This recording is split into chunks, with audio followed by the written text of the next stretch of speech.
नमस्ते friends, welcome to our channel Saisha institute. मैं spoken English की थर्ड क्लास में आप सभी का स्वागत करती हूँ। आज हम अपनी क्लास एक थॉट के साथ स्टार्ट करेंगे। ये थॉट कबीर दास जी ने दिया था, मन के हारे हार है, मन के जीते जीत, कहे कबीर गुरु पाइए मन ही के प्रतीत। ये थॉट मेरा पर्सनली फेवरेट है। अगर आप कभी भी आपको लगता है कि मेरी लाइफ में बहुत बड़ी प्रॉब्लम आ गई है या फिर आप कहीं पर स्टक हो जाते हैं, तो आप कभी भी अपने मन से हार मत मानिए, अपना माइंड हमेशा स्ट्रांग रखिए, तो डेफिनेटली आपको उस प्रॉब्लम का कोई ना कोई सॉल्यूशन मिल जाएगा। और प्लीज़ आप ये थॉट एक बार, अगर ऐसी कोई प्रॉब्लम आती है आपकी लाइफ में, तो आप ये थॉट फॉलो करके देखना, डेफिनेटली आपको इसका रिजल्ट मिलेगा। चलिए, और अगर मेरे वीडियोस आपको अच्छे लगते हैं तो प्लीज़ इसे लाइक शेयर एंड सब्सक्राइब करना मत भूलना, एंड वेल नोटिफिकेशन पे भी प्रेस कर लेना ताकि आगे आने वाली क्लासेस आप मिस ना करें। चलिए मैं स्टार्ट कर रही हूँ क्लास। आज मैं आपको बताऊँगी इज़, एम और आर का यूज़। तो आपको इज़, एम और आर का यूज़ करके एटलीस्ट 20 सेंटेंसेस बनाने हैं। और आप इसमें दो तरीके से सेंटेंस बना सकते हैं। एक तो आप हिंदी में लिख के इसे ट्रांसलेट कर सकते हैं, और दूसरा आप अगर डायरेक्टली इंग्लिश में बना सकते हैं तो वो और भी ज़्यादा अच्छा है। बट मैं सजेस्ट यही करूँगी कि आप डायरेक्टली इंग्लिश में ही बनाने का ट्राई करिए। हिंदी आप लिख के ट्रांसलेट मत करिए। अगर आप कंफर्टेबल नहीं हैं तब आप ऐसा कर सकते हैं। तो मैंने यहाँ पे कुछ एग्जाम्पल्स भी आपको यहाँ पर बताए हुए हैं, तो आप ये एग्जाम्पल्स देख सकते हैं। जैसे कि दिस इज़ अ पेन, तो इसका हो जाएगा क्या कि यह एक पेन है। Then I am a good girl, you are intelligent, this is a book, I am writing.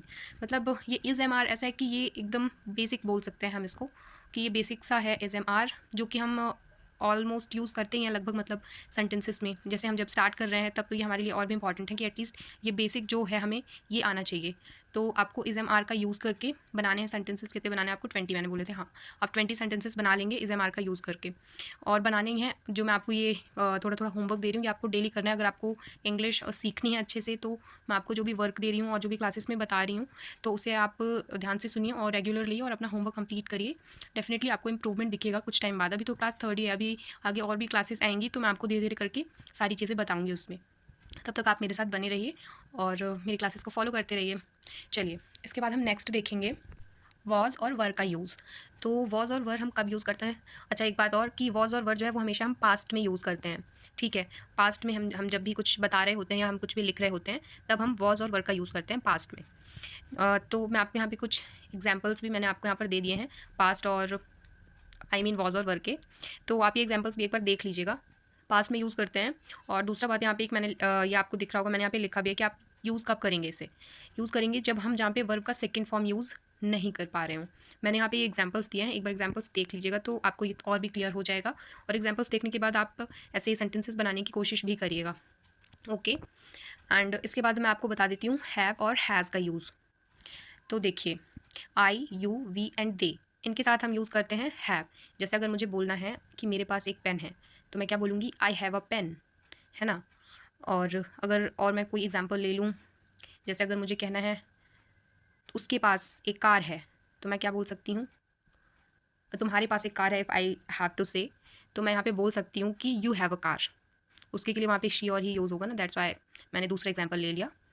तो हैव का आपको समझ आ गया कि आई, यू, वी और दे, ये जब होगा तो वहाँ पे हैव का यूज़ करेंगे। इसके बाद नेक्स्ट देखो, ही, शी, इट, नेम, तो इसके साथ हम यूज़ करेंगे हैज़। जैसे शी हैज़ अ डॉग, उसके पास एक डॉग है। ही हैज़ अ कार, है ना। ये दो एग्जांपल तो मैंने दे दिए, और बाकी आप देख लीजिएगा। अच्छा, तो आपको हैव और हैज़ इन दोनों का यूज़ करके भी आपको एटलीस्ट 10 एग्जांपल्स दोनों के लिखने हैं। इन दोनों का ही यूज़ करके आपको एग्जांपल्स लिखने हैं 10। और हैज़ और हैव दोनों के लिए ही हम, जब कोई चीज़ हम पास्ट में लिखते हैं तो दोनों के लिए हम हैड का यूज़ करते हैं। जैसे कि अगर मुझे बोलना है मैंने खाना खा लिया, तो मैं क्या बोल सकती हूँ? I had dinner, I had lunch, और आई हैड ब्रेकफास्ट।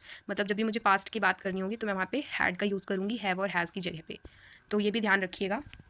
और मैंने आपको बेसिक स्ट्रक्चर ऑलरेडी बता दिया था, मैंने आई थिंक सेकंड क्लास में, हाँ सेकंड क्लास में मैंने आपको एक बेसिक स्ट्रक्चर बताया था कि आप कोई भी जब सेंटेंस बनाते हैं तो आपको कौन सा स्ट्रक्चर फॉलो करना है। तो आप, अगर आपने वो क्लास देखी होगी तो आपको ये फिर ईजी लगेगा। ये जो भी मैंने आपको एग्जाम्पल्स अभी बोले बनाने के लिए, तो ये सब आपको ईजी लगेगा। ठीक है, तो मेरे ख्याल से आज मैंने ये बता दिया आपको यूज़ ऑफ वॉज वर, और मैंने आपको बता दिया use of has and have, और इज़ एम आर से भी, इज़ एम आर मैंने स्टार्टिंग में ही बता दिया था। तो आपको ये एक बार और आप देख लीजिएगा, एक बार एग्जाम्पल्स अभी जो मैंने दिए हैं एग्जाम्पल्स पीछे वॉज वर के, इज़ एम आर के, वो सब एक बार देख लीजिएगा। और ये हैज़ एंड हैव का मैंने आपको बता दिया है कि हम कहाँ कहाँ पर यूज़ करते हैं, और पास्ट में हम यहाँ पे दोनों के लिए हैड यूज़ करते हैं। और ये जब इतना हो जाएगा तो इसके बाद इतना कंप्लीट करने के बाद देखिए आपको क्या करना है। ये मैंने एक स्टोरी ली है। तो ये स्टोरी तो मैंने गूगल से ली है, ये क्योंकि मैं सिर्फ आपको एक एग्जांपल के तौर पर बताने के लिए मैंने ये स्टोरी ली है। लेकिन आपको करना क्या है, आपको करना ये है कि आपको ना अपने मन से कोई भी इमेजिनरी स्टोरी क्रिएट करनी है। कुछ भी स्टोरी क्रिएट कर सकते हैं आप, मतलब जो आपके मन में आ जाए कि हाँ ये स्टोरी मैं बना सकती हूँ, इससे रिलेटेड मैं बना सकता हूँ। तो कोई भी एक आप स्टोरी क्रिएट करिए। पहले आप हिंदी में ही क्रिएट करेंगे उस स्टोरी को। तो हिंदी में पहले आप वो स्टोरी अपने दिमाग में उसको इमेजिन करिए, उसको लिखिए। ज़्यादा बड़ी स्टोरी नहीं, आपको यही कुछ 7-8 लाइन्स इनफ है। इतनी ही स्टोरी आपको इमेजिन करनी है, अपने मन से बनानी है। कहीं इधर उधर से मत देखिएगा, गूगल से भी नहीं, कहीं से नहीं, बस अपने मन से आपको बनानी है स्टोरी, कहीं से देखना नहीं है कुछ भी, ठीक है। तो वो स्टोरी आपको पहले हिंदी में बनानी है, और हिंदी में जब वो स्टोरी आप बना लेंगे तो उसे आपको इंग्लिश में ट्रांसलेट करना है। और इंग्लिश में स्टोरी ट्रांसलेट करने के लिए जो मैंने आपको प्रीवियस जो फर्स्ट और सेकंड क्लास में बताया है, इवन जो आज की क्लास में भी मैंने चीज़ें बताई हैं ना, ये सारी चीज़ें आपको बहुत ज़्यादा हेल्प करेंगी जब आप ये स्टोरी हिंदी में लिख के ट्रांसलेट कर रहे होंगे। फिर भी अगर आपको कोई डाउट रहता है तो आप मुझसे कॉमेंट्स में पूछ सकते हैं, ठीक है। तो मैंने इसका यहाँ पे ये देखिए ट्रांसलेशन भी बता दिया कि आपको इस तरीके से ट्रांसलेट करना है। मैं ये नहीं कह रही कि आप एकदम एक्यूरेट, एकदम सही ट्रांसलेशन होगा आपका, एकदम अभी आप मास्टर हो गए। अभी तो ये थर्ड ही क्लास है। आप सोचिए अगर थर्ड क्लास में भी आपको इतनी चीज़ें मतलब बन रही हैं तो दैट इज़ वेरी गुड।